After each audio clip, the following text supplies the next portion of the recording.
तो अभी एक पेशेंट आया तो उसको मैंने यही बोला कि वो सब जानना चाह रहा था कि सर ऐसे क्या होता है, अपन क्यों ऐसे बीमार पड़ जाते हैं, क्यों हम हमारे साथ ही ऐसा क्यों होता है।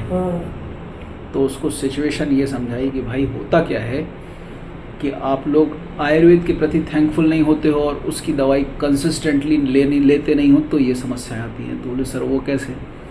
तो उनको बताया कि भाई मैं भी हॉस्पिटल्स में काम कर चुका हूँ, जॉब कर चुका हूँ, आईसीयू में काम कर चुका हूँ, 8 साल मैंने आईसीयू में दिए। तो मैं जब इमरजेंसी में पेशेंट आते थे, कई इमरजेंसीज हैंडल की, अटैक के पेशेंट हैंडल किए, स्ट्रोक के पेशेंट हैंडल किए हैं, एट्रोपी से लेके मतलब सभी सारे इमरजेंसीज हैंडल करी। पेशेंट आया बेहोशी की स्थिति में। अब चूँकि मैं आयुर्वेदिक प्रैक्टिशनर भी हूँ, तो आयुर्वेदिक प्रैक्टिशनर के होने के नाते फिर बाद में जब वो सेटल हो जाता है तब मैं उससे क्वेश्चन पूछता हूँ, क्योंकि जब अपन ने बीपी लिया रहता है तो 200 के पास रहता है। तो बीपी लेने के बाद पूछा कि भाई पहले क्या क्या होता था। तो मैं पहले एसिडिटी रही है सर। बोले हाँ डॉक्टर साहब। वो बताता बिल्कुल वही है जो अपन पूछ रहे होते हैं। एसिडिटी रही, हाँ साहब। बोले डॉक्टर साहब एसिडिटी तो बहुत साल से रही मुझे।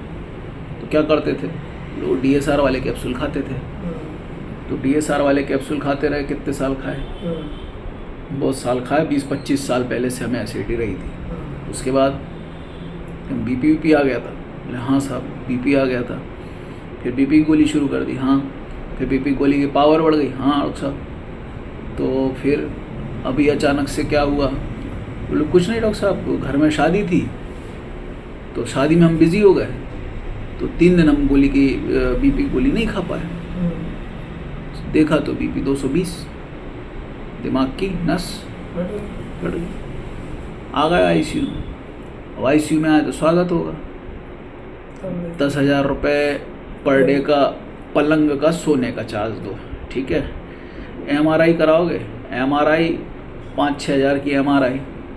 फिर उसमें जहाँ पे निकल के आ गया कि भैया या इन्फाक्ट है या फिर भैया नस फट गई है, ब्लीडिंग हो गई है, बस 7 से 10 दिन का तो आपको रुकना ही है। फिर 7 से 10 दिन का रुकना ही है। तो व्यक्ति वो सब चीज़ें सब झेलता रहता है और डॉक्टर को भी बहुत थैंक यू बोलता है कि डॉक्टर साहब आपने तो हमारी जान बचा ली। लेकिन जब आयुर्वेदिक प्रैक्टिशनर, यदि आप एसिडिटी की समस्या लेकर आए और आयुर्वेदिक चिकित्सक ने आपकी एसिडिटी तो ठीक करी, साथ में पूरी बॉडी ठीक कर दी, तो आपको पता ही नहीं चला, क्योंकि बीपी नहीं आया ना। बीपी आया नहीं तो आप थोड़ी ना बोलोगे डॉक्टर साहब थैंक यू, आयुर्वेद वाले के थैंक यू नहीं बोलोगे। बीपी आया नहीं, बीपी नहीं आया तो कभी नस फटने की चांस बनी ही नहीं, आईसीयू में गए ही नहीं। हाँ, लेकिन ये बोल रहा है सबसे मेरी बॉडी है भाई, मेरी स्ट्रॉन्ग बॉडी है, मुझे कुछ नहीं होता। यदि आप आयुर्वेद में हैं तो आप ऐसा बोल सकते हो। तो ये डिफरेंस है आयुर्वेद और जो अदर पैथी हैं उनमें। हालांकि वो पैथी अपनी जगह बहुत इम्पोर्टेंट है, ऐसा नहीं है। होम्योपैथी में सब वो अल्कोहल यूज करते हैं। हाँ, वो उनकी पैथी करते हैं ना, अल्कोहल ही है। अल्कोहल तो वो उनका एक है, लेकिन वो सब दवाई उनकी क्या है, बस वो जो मीठी गोलियाँ होती है उसमें वो डाल के देते हैं। और वो दाने होते हैं वो तो चिरौंजी मान लो, वो अलग पैथी है। लेकिन आयुर्वेद कैसे काम करता है वो मैंने एक चीज़ बताई। आयुर्वेद जैसे आपको मान लो एसिड बढ़ गया तो वो हम मोशन के जरिए आपका एसिड बाहर कर देंगे। अब आपने मान लो कैप्सूल खा के एसिड को पेट में ही पालना शुरू कर दिया, तो वो पेट में रहते रहते फिर वो एसिड आपके ब्लड में जाएगा, ब्लड में जाके ब्लड को उष्ण तीक्ष्ण करके फिर वो बीपी बढ़ाएगा, फिर आपको हाइपरटेंशन आ जाएगा। हाइपरटेंशन के बाद क्या सिचुएशन है वो सब मैंने बता ही दी है। और एक और चीज़, DSR वाले कैप्सूल्स क्या करते हैं, आपकी जो एसिड है वो सबको उसको ब्लॉक कर देते हैं। अब वो अच्छा एसिड है या बुरा एसिड है, अब वो कोई भी एसिड हो, सबको ब्लॉक करते हैं, सब ब्लॉक कर देंगे। तो अच्छा एसिड क्या कर रहा था, खाने को पचाने का काम कर रहा था, तो खाना पचना बंद हो गया, उतने ठीक तरीके से पच नहीं रहा, क्योंकि उसको उतने प्रॉपर एंजाइम नहीं मिल रहे। तो जब वो खाना नहीं पचेगा तो वो डिपॉजिट होगा, और डिपॉजिट हुआ खाना ही कारण बनता है डायबिटीज़ का। हम्म, तो फिर वो डॉक्टर से भी पूछता है सब डायबिटीज़ कैसे आ गई, डॉक्टर बोला आ गई, आनी थी तो आ गई, अब क्या कर सकते हैं, दवाई खाओ, नहीं पता। दवाई खाओ। तो भैया पहले DSR वाला कैप्सूल खा रहे थे रोज़, अब डायबिटीज़ का खाने लग गए, है ना, BP का खाने लग गए, 3 गोली तो बन गई जीवन पर्यंत के लिए, क्योंकि इसका ट्रीटमेंट है ही नहीं है। तो जैसे ट्रीटमेंट इसलिए नहीं है, एसिड के लिए क्या खाना चाहिए? आपको यदि एसिडिटी हो रही है तो पहले वैद्य को ये डिसाइड खुद करने दो कि आपको एसिडिटी हो किस कारण से रही है। सबसे पहले हेतु कहा गया है आयुर्वेद में, यानी कि कारण।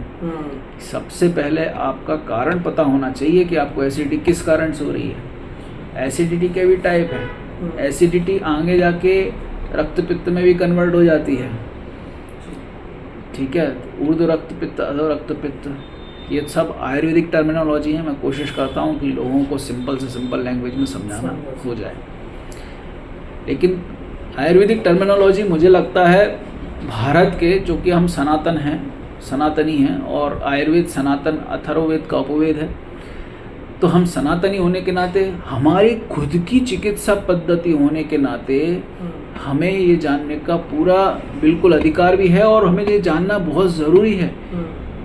ये ऐसी टर्मिनोलॉजी जो हम यूज़ कर रहे हैं, जो आयुर्वेदिक चिकित्सक यूज़ करता है। तो सबसे इम्पोर्टेंट है, अगर आपको स्वस्थ होना है तो कड़वी दवाइयों को तो गले लगाना पड़ेगा। कड़वी दवाइयाँ आपको पीनी पड़ेंगी, कम से कम 3 से 6 महीने आपको प्रॉपर कोई भी आयुर्वेदिक ट्रीटमेंट लेना चाहिए। यदि आप वो ट्रीटमेंट लेते हैं तो आप एक नहीं कई सारी समस्याओं को ठीक करते चले जाते हैं। हाँ, आप थैंकफुल नहीं रहते आयुर्वेद के चिकित्सक के लिए। क्यों? क्योंकि आपको प्रॉब्लम नहीं आई ना। आप थैंकफुल उन चिकित्सकों के लिए रहते हैं जिनके कारणों से आप ICU में पहुंच जाते हैं।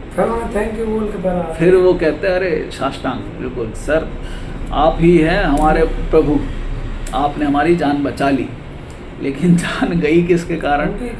उनके कारण तो नहीं बोलेंगे, क्योंकि उनकी चिकित्सा पद्धति प्रणाली उसी तरीके से है एलोपैथी मान लो कि भाई वो सिम्टम्स का ट्रीटमेंट करते हैं। BP आ गया, क्यों आ गया हमें इससे मतलब नहीं है। BP आया, BP गोली खाओ, एसिडिटी आई, एसिडिटी गोली खाओ, पेन हो रहा है, पेन किलर खाओ, इन्फेक्शन हो गया, एंटीबायोटिक खा लो।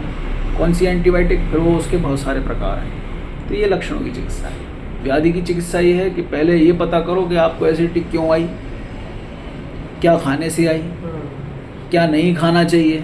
अब एलोपैथिक वाले परहेज क्यों नहीं बताते? पेशेंट बड़ा खुश क्यों रहता है? अरे वाह, परहेज नहीं है, चीज की दवाई दे रहा है, गोली खाओ, पूरे एसिड ब्लॉक कर डालो। फिर क्या फ़ायदा होगा ब्लॉक करने से? एसिड ब्लॉक करने से एसिडिटी नहीं बनेगी। अच्छा, और जो अच्छे एसिड जो ब्लॉक होगा उसका क्या, वो आप जानो, वो आपकी प्रॉब्लम है। फिर आप अगली स्टेप पे आना, फिर देखेंगे उसका। तो ये पूरा ट्रैप है। तो कुल मिलाकर के अगर आपको स्वस्थ रहना है तो आयुर्वेद फॉलो करो, लॉन्ग टर्म जियोगे। बाकी लोग स्टेरॉइड खा ही रहे हैं, इंजेक्शन लगा ही रहे हैं, हाँ, जो हेल्थ पे ज्ञान दे रहे हैं, जिम पे, वो भी स्टेरॉइड खा रहे हैं। साइकिलिंग करते थे, अब नहीं करते क्या? साइकिलिंग चल रही है अभी। साइकिलिंग अभी थोड़ा सा एक एक्सीडेंट हो गया था, तो पैर में क्या रॉड डली हुई है, तो उस कारण से मेरा हुआ था। चलो वो तो सब अपनी पर्सनल बातें हैं, लेकिन मैं अपने अभी जो वीडियो चल रहा था उसमें यही लोगों को बताना चाह रहा था कि एक्चुअली ये ट्रैप किस। हाँ, चालू है, जाते हैं। अभी कब गए थे? महीने में 1 आध दिन। अब बस मैं वीडियो को ब्लॉग बंद कर दूं, तो मैं कुल मिला करके ये बोलना चाह रहा था सभी से कि आयुर्वेद को फॉलो करने से क्या फ़ायदा रहे, वो मैं आपको बताना चाह रहा था। बाकी आपका खुद का बुद्धि है, विवेक है, आप अपना विवेक का इस्तेमाल करें, क्योंकि हम लोग पहले प्रकृति देखते हैं, उसके आधार पर चिकित्सा करते हैं। ठीक है, धन्यवाद।